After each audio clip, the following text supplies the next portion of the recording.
दो हाथ ऊंचा करके जय जोहर का नारा है, जय जोहर का नारा है, जय जोहर का नारा है। मेरा फिर प्रदेश क्या है? मेरा फिर प्रदेश एक राज्य से भी बड़ा है। मेरा फिर प्रदेश का मतलब है जहां जहां भील राजा हुआ करते थे वो सारी जमीन भील आदिवासियों की है। ये आदिवासियों के जल जंगल जमीन की लड़ाई है। ये है फिर प्रदेश मेरे लिए। हूँ आदिवासी क्षेत्र से कांग्रेस भाजपा बाइकॉट।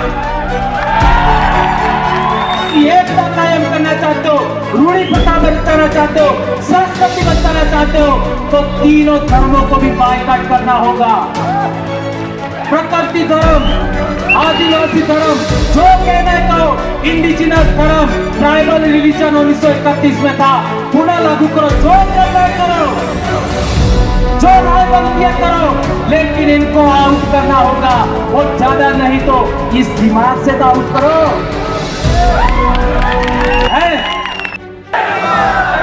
दो हाथ ऊंचा करके जय जोहर का नारा है, जय जोहर का नारा है, जय जोहर का नारा है। यह नारा 2015 में मैंने गढ़ा था और इस नारे ने दक्षिणी राजस्थान और हमारे मध्य प्रदेश के जुड़ते हुए इलाके में एक ऐसी क्रांति पैदा किया कि 47 सांसद और 487 विधायक गूंगे बहरे हो चुके थे और आदिवासी कौम वॉइसलेस हो चुकी थी। उसका जवाब दिया और आज की तारीख में 5 विधायक और 1 सांसद इस नारे की बदौलत विधानसभा और लोकसभा में गए। आज मैं बहुत खुश हूं, आज मैं बहुत खुश हूं क्योंकि क्या लाजवाब डॉक्टर वसावत सर ने बोला। आपका राज पिपला में 5-6 साल पहले मुझे 2 बातों पर बोलने से रोका गया था कि राजनीति पर नहीं बोलना है और धर्म पर नहीं बोलना है, और मैंने वही 2 बातों पर बोला था। आज वसावत सर ने जो बोला मेरा सीना गर्व से चौड़ा हो गया। मुझे लगा कि भंवरलाल परमार सही था, यह साबित हो गया। और मेरे भाई खराड़ी साहब ने क्या बोला जबरदस्त, मेरे बोलने का रहा ही नहीं। खराड़ी साहब ने जबरदस्त बात रखी आज, जो मैं बोलना चाहता था घर से सोच के आया वह बात खराड़ी साहब ने रखा।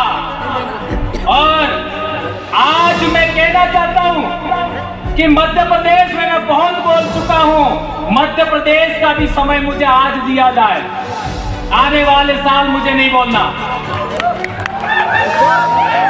दोस्तों, बारू दादा ने बहुत बड़ी बात बताई कि शोषण की परिभाषा क्या हो, अत्याचार की परिभाषा क्या हो। दोस्तों, हम लोगों को वनवासी कहा जा रहा है, यह भी अत्याचार है। हमारे समाज को धर्म में बांटा गया, यह भी अत्याचार है। हमारे समाज को पार्टियों में बांटा गया, यह भी अत्याचार है। रूढ़ी प्रथा की बात करें, हमारे इलाके में आज की तारीख में एक महिला का कम उम्र में पति मर जाता है तो क्या किया जाता है? जब बच्चे छोटे छोटे होते हैं तो वो महिला मात्र 12 दिन वो महिला ऐसे विधवा होती है। ये रूढ़ी प्रथा है बहुत बड़ी। 12 दिन के बाद उसको पुनः सुहागन हो जाती है। ये कितना बड़ा समाज व्यवस्था है। एक महिला के मान सम्मान इज्जत के लिए ये कितनी बड़ी रूढ़ी प्रथा है, उसको भी हमें आगे बढ़ाना होगा दोस्तों। और एक बड़ी बात बताई थी राउरकेला ने कि हम हिंदू भी नहीं है, मुस्लिम नहीं है, ईसाई नहीं है। हमारे लोग कहते हैं कि हम हिंदू नहीं है, लेकिन हिंदू क्यों नहीं है कभी नहीं बताते, कभी नहीं बताते। और इस बताने की बात आए तो वो मात्र ये कहते हैं कि हिंदू विवाह अधिनियम हमारे ऊपर लागू नहीं होता। आज रतलाम में देखिए, जब अलीराजपुर दाहोद में देखिए, हमारे समाज का जब विवाह होता है तो एक कपड़े का अधूरा माड़वे में रखते हैं, उसके ऊपर एक लोटे में महुआ रखते हैं। मान्यवर चौधरी साहब कह रहे थे महुआ हर का एक लोटे में रखते हैं और उसके ऊपर दूसरा लोटा पानी भर के रखते हैं। क्या ये बात सही है? और उसके चारों तरफ फेरा लेने से पहले आरती की थाली से तिलक लगा जाता है धरती माता को। यह कितनी बड़ी रूढ़ी प्रथा है। अग्नि पूजा नहीं होता और इसके बाद इस कड़े के चारों तरफ फेरा लगाया जाता है। यह प्रथा किस विवाह पद्धति में बताइए? क्या यह भी प्रथा ब्राह्मण प्रथा में है क्या? नहीं है। क्या ईसाई प्रथा में है क्या? नहीं है। क्या इस्लाम प्रथा में है क्या? नहीं है। तो हम लोग हिंदू भी नहीं है, हम लोग ईसाई भी नहीं है, हम लोग मुस्लिम भी नहीं है। ये बात प्रमाणित होता है। और हिंदू तो कोई धर्म भी नहीं है। ब्राह्मण धर्म को हिंदू धर्म कहते हैं।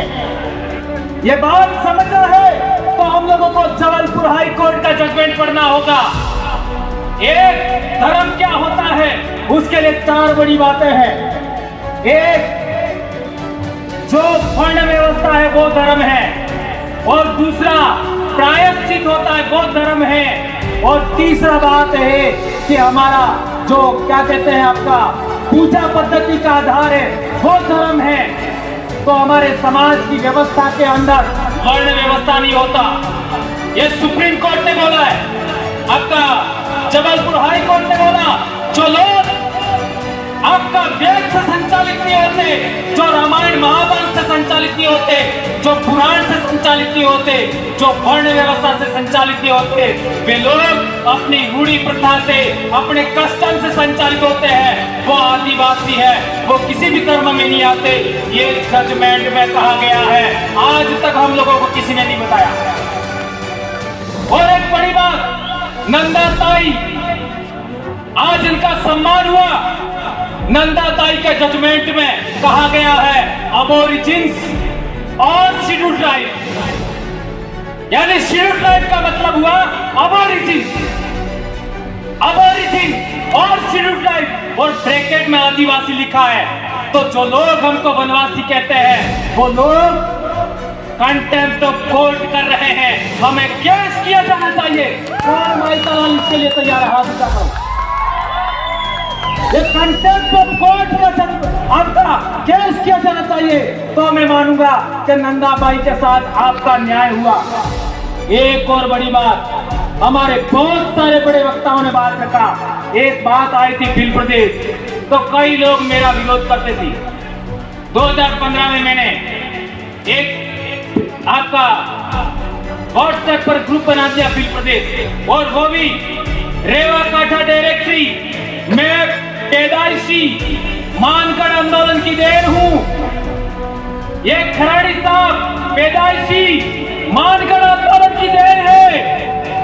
और ये आपका जितना भी दक्षिणी राजस्थान और उत्तरी गुजरात का आदिवासी है, उत्तरी मध्य प्रदेश का आदिवासी है, मानगढ़ आंदोलन की पैदाइश है। और इस मानगढ़ आंदोलन का सबसे बड़ा उद्देश्य था भील राज कायम करना।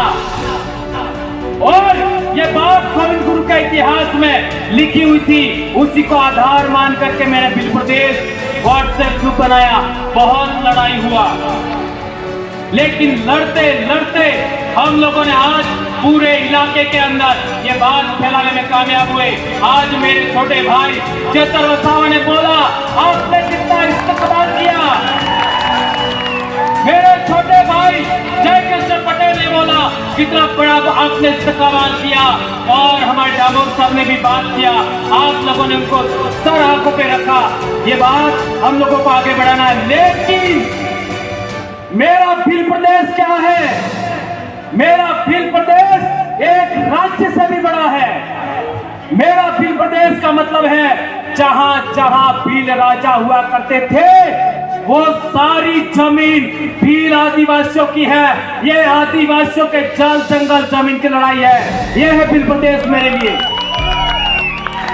भील प्रदेश का मतलब जहां जहां हमारा बाप दादा राजा महाराजा थे वो सारी जमीन हमारी है, चाहे वो आज की तारीख में कोई भी बैठा है। और एक बड़ी बात, हमारे लोग जो संसद में और विधानसभा में गए हैं, वे लोग जब हमारे समाज की एट्रोसिटी होती है, हमारे समाज का मर्डर हो जाता है, हमारे समाज के गांव उजाड़ दिए जाते हैं, हमारे समाज का पेशाब कर दिया जाता है मुंह पर, तब भी मुंह नहीं खोलते। उसका कारण क्या? ये बात मात्र बच गई थी वसावा सर की स्पीच में, तो हमें जन प्रतिनिधि सिलेक्शन प्रणाली लागू करना होगा। जन प्रतिनिधि सिलेक्शन प्रणाली का मतलब क्या है? एक विधानसभा के अंदर करीब 500 लोग वोट करेंगे, जो जीतेगा वो चुनाव लड़ेगा, बात खत्म। एक लोकसभा में 700 लोग सभी गांवों के वोट करेंगे, वो जो जीता वो चुनाव लड़ेगा, बात खत्म। यह है जन प्रतिनिधि सिलेक्शन प्रणाली। इसी के आधार पर हमारे लोग आगे बढ़ रहे हैं। और एक बड़ी बात कि ये लोग नहीं बोलते हैं, तो क्यों नहीं बोलते हैं? तो उनका सिलेक्शन उन लोगों ने किया है। इसलिए मैं कहना चाहता हूं, आदिवासी क्षेत्र से कांग्रेस भाजपा बाइकॉट। आदिवासियों की महाराष्ट्र में दूसरी पार्टी बनानी है, बनाओ। मध्य प्रदेश में बनानी है, बनाओ। गुजरात में बनानी है, बनाओ। जितनी बनानी है बनाना हो, लेकिन कॉल आपका कोऑर्डिनेशन करना, अलायंस करना। लेकिन कांग्रेस भाजपा बाइकॉट, खत्म, टाटा बाय बाय। इसी तरीके से आदिवासी एकता कायम करना चाहते हो, रूढ़ी प्रथा बचाना चाहते हो, संस्कृति बचाना चाहते हो, तो तीनों धर्मों को भी बाइकॉट करना होगा। प्रकृति धर्म, आदिवासी धर्म, जो कहना है कहो, इंडिजिनस धर्म, ट्राइबल रिलीजन 1931 में था, पुनः लागू करो। जो करना है करो, जो राय बनती है करो, लेकिन इनको आउट करना होगा। वो ज्यादा नहीं तो इस दिमाग से तो आउट करो।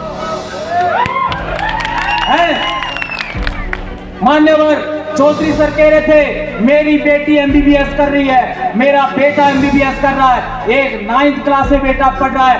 तीनों के सर्टिफिकेट के अंदर, स्कूल के अंदर आदिवासी लिखवाया मैंने। और मैंने नंदाबाई का रेफरेंस दिखा, वो कोर्ट में का जजमेंट लेके गया, ये आदिवासी लिखा है। और यदि आप नहीं लिखते हो, इस पर साइन करो, मैं आपके ऊपर कोर्ट ऑफ कंटेम्प्ट का केस ठोकूंगा। तो तहसीलदार भी डर गया और ये बात हो गया। एक अंतिम बार,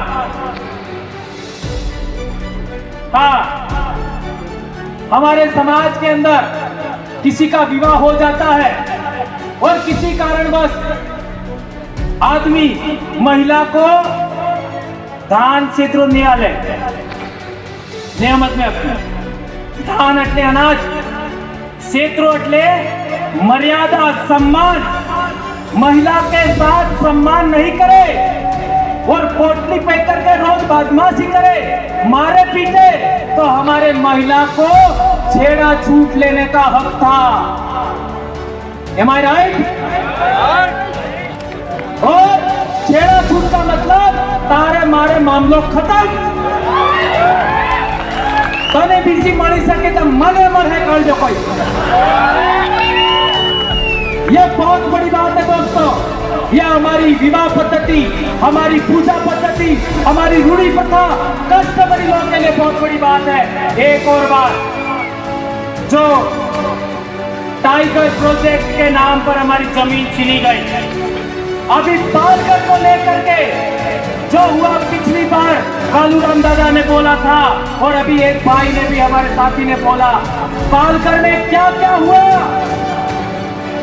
स्टैच्यू ऑफ यूनिटी पर क्या क्या हुआ, आपका केवड़िया में आपका क्या क्या हुआ, हसदेव में क्या क्या हुआ, मणिपुर में क्या हुआ।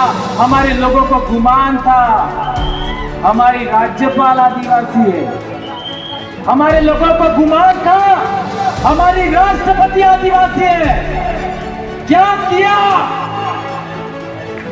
सिफर। इसलिए मेरा विश्वास उठ गया है, और मैं लंबे समय से कह रहा हूं, सरकार तेरी नौकरी लेना तो ले ले, मैं कभी चुनाव नहीं लड़ूंगा, लेकिन तुम्हारा बंदोबस्त करके छोड़ूंगा, नहीं छोड़ूंगा। और आदरणीय मसाला सर को भी कहना चाहता हूं, मैं जिंदगी में कभी चुनाव नहीं लड़ूंगा, लेकिन नेता पैदा करके छोड़ूंगा। मैं तेरे बाप की औलाद हूं, मैं मेरी मां की औलाद हूं, और बाप की अकेली औलाद हूं मैं, और 2011 से इस बीमारी से पीड़ित हूं, फिर भी नहीं डरा मैं। जितना क्या क्या हुआ मेरे साथ, खराड़ी साहब को पूछ सकते हैं आप लोग। एपीओ किया, निलंबित किया, क्या कर लोगे? लाखों बवरलाल परमार पैदा हो गए। धन्यवाद दोस्तों, आप लोगों ने मुझे इतना बेरहमी से सुना, और संचालक भाइयों ने, मेरी बहनों ने, मेरे भाइयों ने, और इतना मुझे समय दिया। आपका दिल से जोहार करता हूं। और आज की मेरी स्पीच मेरे आइडल वारू सोनवणे और कालूराम धोदड़े को समर्पित है। जय जोहार, जय आदिवासी, जय बिल पटेल, जय भारत, आबू आदि सुमरे।